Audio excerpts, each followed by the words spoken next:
That's why every family needs a Kodak Instamatic movie camera. Barn books, yum, yum! A donut. A donut. A fresh donut. Just had a pickle. A hot, fresh donut. From the milkman showing up at your door every morning to hearing the metal ice cube tray clink as you twisted, growing up involved many significant things that were fun. However, things also changed in a snap. What once mattered is now out of style. Here are 20 things from the 1960s once completely necessary and now obsolete. Bored again? Interested in a new way to meet people? Partyline phones. The 60s was a time when every house had a party line. They were introduced in rural areas to families with limited budgets. The lines were shared amongst multiple households in the same area, which meant that people could overhear each other's conversations on a shared line. The lack of privacy was the biggest drawback of the Partyline phone, and that's not even talking about long waiting hours that felt like forever. You couldn't make a call until someone else got off the phone, and nosy neighbors had their turn on the shared line. The endless flow of gossip and infusion into personal space created a never-ending drama. Eventually, in the 1980s, the party line was phased out when households were provided a private line. Fortunately, Stephanie now has a new Royal Jetstar electric typewriter to help her make the most of her time. Typewriters. Typewriters were a revolution during the late 19th and early 20th century. Significant formal letters became much more efficient as typewriters were introduced to the market. The never-ending click-clack sound echoed everywhere as typewriters soon occupied every desk in workplaces. The machines produced during the 40s through the 60s were of exceptional quality. People noticed that linkages on typewriters were heavier, giving them a solid and satisfying feel, and in contrast, later models became lighter and were often made from materials of lower quality, which diminished their overall durability. Despite being clunky and crude, people loved the manual typewriter, and its popularity lasted for decades. While electric typewriters were available, many preferred the manual ones, and some later models used plastic shells for the keys, but companies like SCM used metal keys that were known for superior builds. Mistakes were not easy to correct, and even with correction fluid or tape, it was a cumbersome task. And revisions could involve retyping entire pages. Unlike today's phones and laptops, typewriters were not easy to carry around. People still collect them today, but by the late 20th century, their usage was in decline. The slide rule is used to solve mathematical problems and to solve them quickly. Slide rules. Have you ever found a ruler-like object in your parents' stash? Slide rules were popular starting in the 17th century, commonly used in scientific, engineering, and academic communities until the rise of the electronic calculator. Today, many people are completely clueless about the slide rule, something that seems nerdy yet cool for making crucial calculations. Engineers used them during the Apollo space missions. In the 60s, students often wore slide rules in leather cases on their belts. Mechanical engineers could treat themselves to one of these when they graduated. Not only were they useful at work, but were also considered cool to own. And even after the introduction of the electronic calculator, people still owned and bought slide rules because they were seen as a budget-friendly option. That's why every family needs a Kodak Instamatic movie camera. Film cameras. Those unforgettable vintage pictures taken with film cameras can never be mentally replaced. Unlike digital cameras, they often required film, which were later processed using chemicals to develop the photos.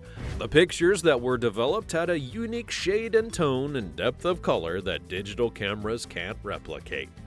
Photos taken with a film camera often had a personal touch, which is why the concept is experiencing a resurgence in the 21st century. During the 60s and 70s, people used 35mm for casual photo shoots, and experienced photographers appreciated the deliberate nature of working with film, including making manual adjustments for exposure, aperture, and focus. These cameras worked great since you didn't have to worry about battery shortages. Simply having a stash of film could get you through the trip. Sending those films to be developed at a lab could be costly unless you had a darkroom of your own. If your film roll was mishandled or lost in the mail, your photos were gone forever and could never be retrieved. Punch card data storage. Punch card data storage was a method to store and process data using perforated cards. The machine read and processed the information in each hole, with each hole representing a specific type of data. If you're wondering what that means, imagine 62,000 punch cards coded and stacked. A 5-foot-tall stack could hold about 5 megabytes of data, which was the system's capacity in 1955. It shows how inefficient the system was back then. Programmers could code batches of cards which were queued up to be scanned by the machine. The testing process was difficult, as the entire batch could fail, even if one error occurred in the code. Unused punch cards were repurposed by children to make Christmas wreaths during the holiday season, and over the years, advancements in technology made data storage much easier. Carbon paper for copies. Carbon paper for making copies was a big thing in the 60s, the most practical and efficient way to make copies at the time. Entry books often included ordinary paper and carbon paper, so it could be safely stored after use. The layer of pigment on one side would imprint onto a fresh sheet as the document was written or typed. Some copies would have bleeding from the previous page, and you could sometimes see where writing had been done on top. Carbon paper created additional waste and was often messy to handle, leaving ink smudges and residue, but it could produce multiple copies at a low cost, and unlike computers or printers, did not require electricity. Word processors, computers, and printers reduced the need for manual copying over time, allowing documents to be edited and printed multiple times over.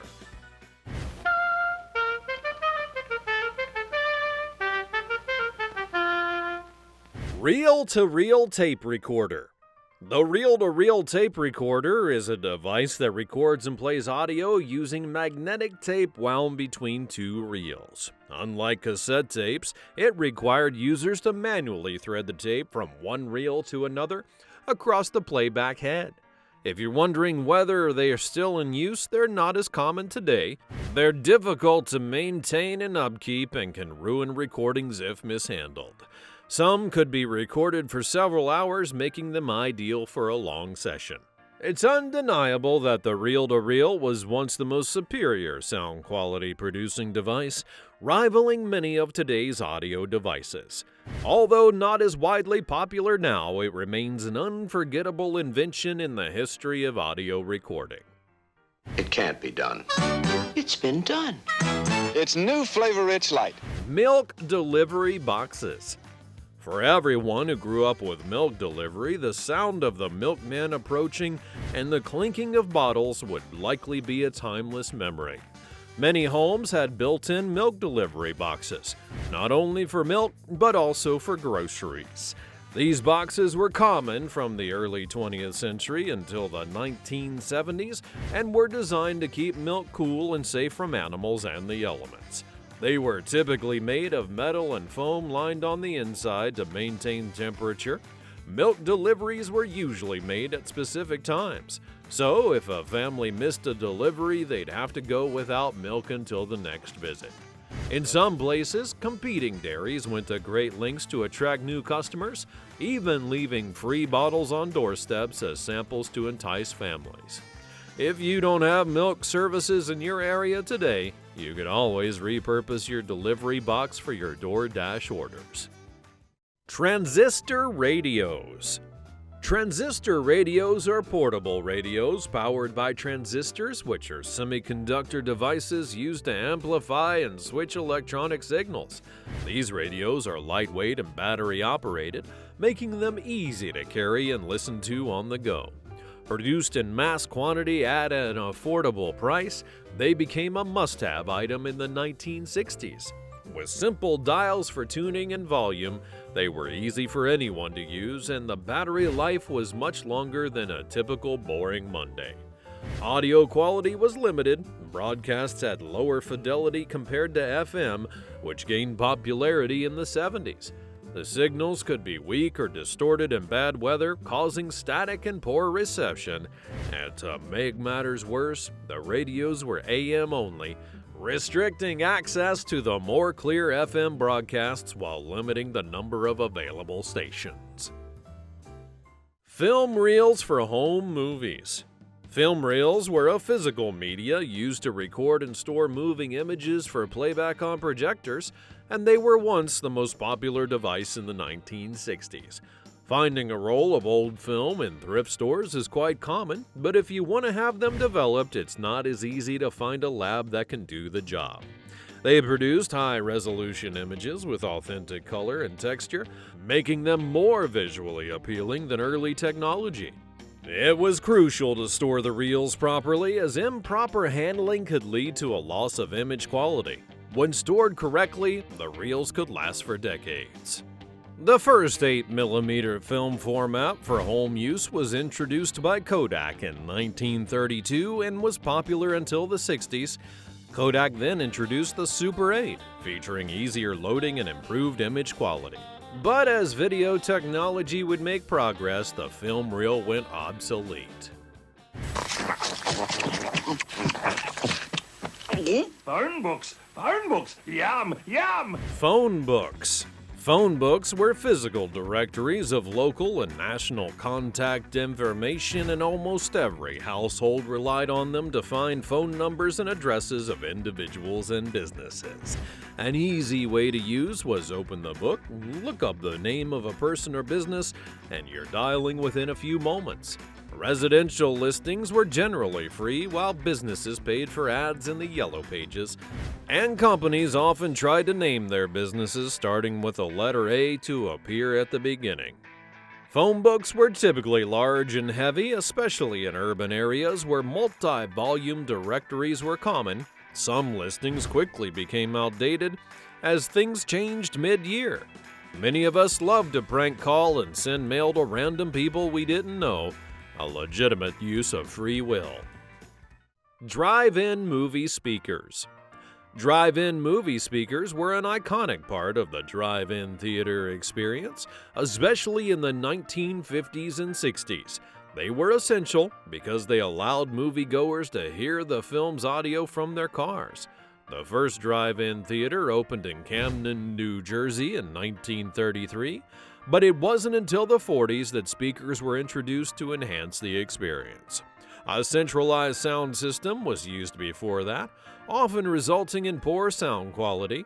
The drive-in speakers made it easier for everyone to enjoy without having to get out of their car. Sewing machines in every home. It was rare that a home in the 60s didn't feature a sewing machine. They were seen as essential tools for practical and creative purposes, with many families relying on them to mend, create, and personalize clothing. Owning a sewing machine could save a whole lot of money. Who knew that vintage machines had better features and came with so many accessories? Many of them from back then still run perfectly today. While the maintenance may be a little more involved, requiring oiling, cleaning, and the occasional repair, it's all worth the effort. Although homemade clothing didn't always look as polished as a store-bought item, it's exactly what made it unique and memorable. Ashtrays in living rooms. It may sound strange, but in the 21st century, ashtrays were a common and built-in feature in living rooms of the 60s, serving both functional and decorative purposes, sitting on coffee tables, side tables, and other prominent places. Sometimes people even had them in their homes, even if they were non-smokers. They came in various materials like ceramic, glass, and metal, and ashtrays made great Christmas gifts. Kindergartens back then had children make DIY ashtrays to give to their parents, a tradition that seems wild today, but was a normal thing back then. People often washed their ashtrays alongside their dishes, and the smell lingered in memories for years. Buying a vintage ashtray today has become a hobby for some, though there's not a very huge market. Metal ice cube trays. The sound of cubes being popped from a metal tray is a nostalgic pleasure for many. It could feel like a soul-snatching task for others. The metal ice cube trays date back to the 1930s when they were first designed to freeze water into cubes. Originally made of aluminum, the trays featured a simple yet effective design, and over time companies improved it, adding a lever mechanism to make it easier. However, the handles often became stuck if frozen, and it wasn't the most convenient feature, but people made it work. They could produce a large number of cubes at once, and many homes kept them on hand to ensure they always had a good supply of ice. Smoking stands. Smoking stands were a prominent feature in many mid-20th century homes, especially in the 50s and 60s. They were designed to hold ashtrays, cigarettes, and sometimes even lighters. Typically made out of wood, metal, and glass, they had compartments for storing cases, lighters, and ashtrays. In the 60s, smoking stands became popular because smoking was widely accepted. These stands were typically purchased by middle and upper class families who regularly smoked or entertained guests who did, creating a smoker-friendly environment in their homes. By the 1970s, smoking began to fall out of favor due to growing health concerns, and public smoking became increasingly viewed as offensive and ill-mannered, which led to the decline of smoking stands and similar related accessories. Gas station attendants. Gas station attendants were a common and integral part of gas stations in the 1960s, providing services beyond pumping fuel. They cleaned windows, offered a car wash, and did other things for an additional charge. These extra services were appreciated, and the presence of the attendants increased operational costs for businesses, which were often passed on to consumers through higher fuel prices. In some areas, gas stations operated without them, which made it difficult for drivers who needed assistance. Being an attendant in the 1960s and 70s meant significant exposure to hazardous chemicals. Handling gasoline and toxic substances without protective equipment available today resulted in long-term health issues for some workers. Manual lawn mowers. A manual mower's blades cutting through grass is a nostalgic memory. In the 60s and earlier, families, especially fathers, would spend time together on weekends mowing the lawn. And sometimes children would be assigned to mow a smaller patch. Although they were a common part of every house in the 60s, manual lawnmowers have now been replaced with various other options. Some do love the manual lawnmower today. They were marketed as both environmentally friendly and simple to use. In the post-World War II era, suburban growth boomed and lawns became a part of American culture, cementing the manual mower's place in the household. Polaroid introduces an economy model of the famous color pack camera. Polaroid instant photos. Polaroids are iconic in photographic history, beloved for their ability to produce physical prints instantly. After experiencing reel cameras in the 60s, Polaroid seemed like a revolutionary leap forward. The cameras were easy to use. You just point, shoot, and wait for the image to develop right before your eyes. There was no need to worry about developing the film or visiting a lab, and if the picture didn't turn out, you could take another one right away. The cost of film became relatively high, each shot requiring a special film cartridge, making it an expensive habit for frequent photographers. Which of these things from the 1960s do you remember and once used? Let me know in the comments down below. And if you like this video, be sure to click that like button and subscribe so you never miss another great memory in the future. Thanks for watching, and I'll see you next time.